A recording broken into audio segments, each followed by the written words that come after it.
The next clinical entity is potentially difficult to differentiate from schizophrenia. Delusional disorder refers to a patient with a fixed, persistent, non-bizarre belief system that lasts for greater than a month. However, their day-to-day functioning tends to be intact.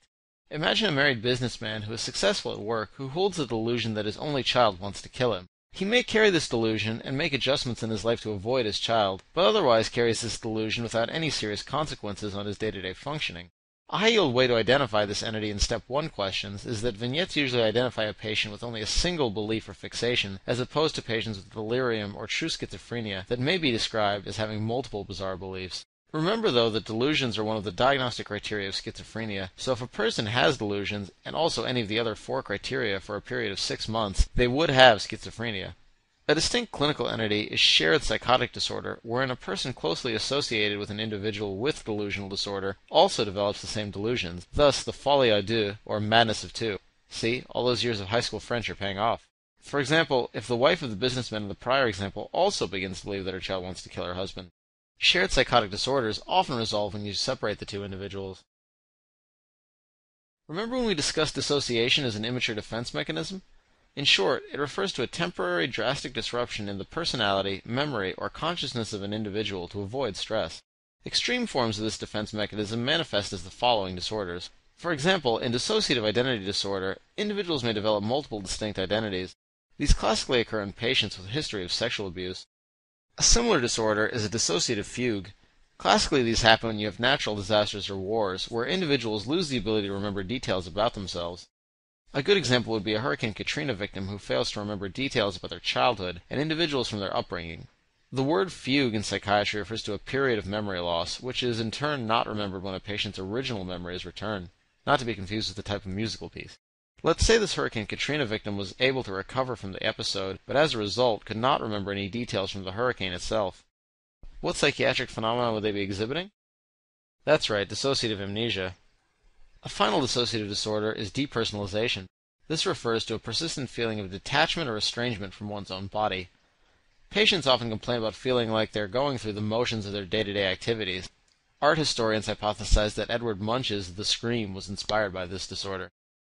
A good high-yield way to identify this disorder in vignettes is to look for an individual who experiences extreme stress but seems apathetic or unaffected by it, such as a person who just lost their job, house, and significant other, but doesn't seem to care at all. Of course, we're assuming here the person valued these things or people previously. So this brings us to mood disorder, about which there are 2 major facts you need to remember, namely that it involves an abnormal range of moods or internal emotional states that are often very severe and intense. Also, that patients lack control over these emotions. These disorders cause occupational and social disturbances, as well as a high degree of anxiety. It encompasses bipolar disorder, major depressive disorder, dysthymic disorder, and cyclothymic disorder. It's also important to realize that the psychotic features of hallucinations and delusions may also be present. In the setting of clinical vignettes, focus on looking for clues that suggest the patient's emotions are at the core of their daily life disturbances, as opposed to psychosis. 2 common mood disorders, bipolar disorder and major depression, are very high yield for the boards. Before we go into bipolar disorder, we must first define what a manic episode is. Again, we'll begin with the distinct clinical criteria that are used to define a manic episode. You can remember them with a mnemonic, dig fast. That is to say, distractibility, irresponsibility, grandiosity, flight of ideas, which refers to racing thoughts, increase in goal-directed activity, that is to say, obsession with accomplishing a task, decreased need for sleep, and talkativeness. Of these 7 criteria, you need 3 in order to fit the diagnosis. A distinguishing characteristic of a manic episode is that they often are disturbing to the patient and lead to impairment in social and occupational functioning.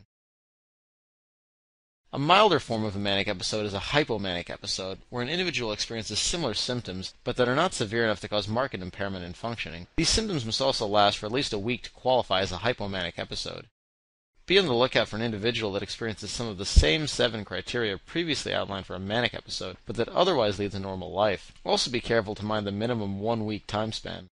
A lot of med students probably experience a couple of these symptoms for a few days around exam time. So while it's important to know the definition of a hypomanic and a manic episode, they are not technically the illness themselves. Any individual who has a single manic or a single hypomanic episode is defined as having bipolar disorder. This is often difficult for people to understand because the term bipolar, or 2 poles, suggests that there should be some depressive symptoms along with the manic symptoms. While this is true, patients are given the diagnosis of bipolar disorder following a single manic or hypomanic episode because these patients will invariably develop depressive symptoms at some point. Between these episodes, patients often stabilize their mood naturally. Patients are often treated with mood stabilizers, classically lithium, valproate, and carbamazepine, or atypical antipsychotics. You should not treat these patients with antidepressants. This is because antidepressants can increase the severity and frequency of manic episodes. A milder form of bipolar disorder is cyclothymic disorder, where patients alternate between hypomanic symptoms and mildly depressed or dysthymic symptoms over a period of at least 2 years. A milder form of bipolar disorder is cyclothymic disorder, where patients alternate between hypomanic symptoms and mildly depressed or dysthymic symptoms over a period of at least 2 years. Again, we see the value of memorizing time span criteria in psychiatry. As we did for bipolar disorder, we'll first define a major depressive episode and then discuss major depressive disorder. There are 9 clinical criteria that help make the diagnosis of a major depressive disorder, of which you need at least 5, which must last for a minimum of 2 weeks. These can be remembered with the mnemonic SIG-E CAPS: sleep disturbance, loss of interest, guilt, energy loss, concentration loss, appetite change, psychomotor changes, suicidal ideation, and while it's not included in the mnemonic, a depressed mood. This is actually the only one of the 9 that the patient must have. You'll hear this acronym thrown around in the hospital as well, so it's worth committing to memory for more than just test purposes. Major depressive disorder, recurrent subtype, requires 2 or more major depressive episodes with a symptom-free interval of at least 2 months. A related disorder is referred to as dysthymia, where patients suffer from a milder form of depression, which symptoms do not meet the criteria of major depression, but last for at least 2 years. You may also encounter questions about seasonal affective disorder, which is a form of depression linked to decreasing sun exposure during the winter months. The key to identifying this disease is the resolution of depressive symptoms with increased full-spectrum light exposure. We just discussed major depressive disorder, recurrent, which is one subtype of major depressive disorder. Another subtype, incidentally the most common type, is atypical depression.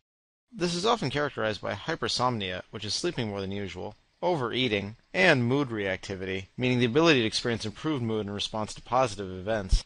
Oftentimes, these patients will gain weight and be very sensitive to rejection.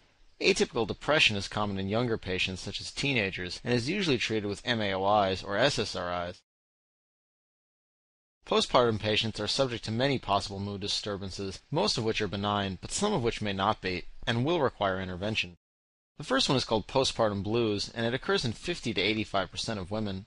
It often manifests with depressed affect and fatigue, but will resolve within 10 days without any form of treatment. It's important to follow these women for the development of postpartum depression. Postpartum depression occurs in 10 to 15% of patients, which is also characterized by depressed affect, and it may last from 2 weeks to 2 months. These will often necessitate treatment, including psychotherapy and antidepressants. Again, the key here is to commit to memory the differences in time scale. I really like alphabetical mnemonics, so I remember that blues comes before depression, just like B comes before D. Postpartum psychosis is a more serious clinical entity, though uncommon, and it's characterized by delusions and may even cause homicidal or suicidal ideations or attempts. It usually lasts about 4 to 6 weeks. Often it will require pharmacological intervention and, if necessary, inpatient hospitalization. There are many seemingly barbaric treatments for patients with depression, of which many will not appear on your boards. One with important historical significance, however, is ECT, or electroconvulsive therapy. Here, patients with refractory recurrent depression will be treated with what should be thought of as a painless seizure. Patients may experience disorientation and/or amnesia, but this is usually temporary. While not the most common treatment, it's still used and has impressive success rates for patients who have failed medical therapy, and it's generally considered safe, even in pregnancy, a fact that may be worth remembering for test questions. While not particularly boards relevant, risk factors for suicide completion is a very standard wards topic. There are certain red flags for suicide completions that should be fully evaluated in patients who exhibit signs of suicidal ideation. People with the highest risk are males, teens, the elderly, patients with major depressive disorder or previous suicide attempts, alcoholics, those who lack rational thinking or are sick, and those who are single or lack social support. Appropriately, the mnemonic for these risk factors spell out sad persons. It's worth noting that women are more likely to try suicide, but it's the guys that actually succeed more often.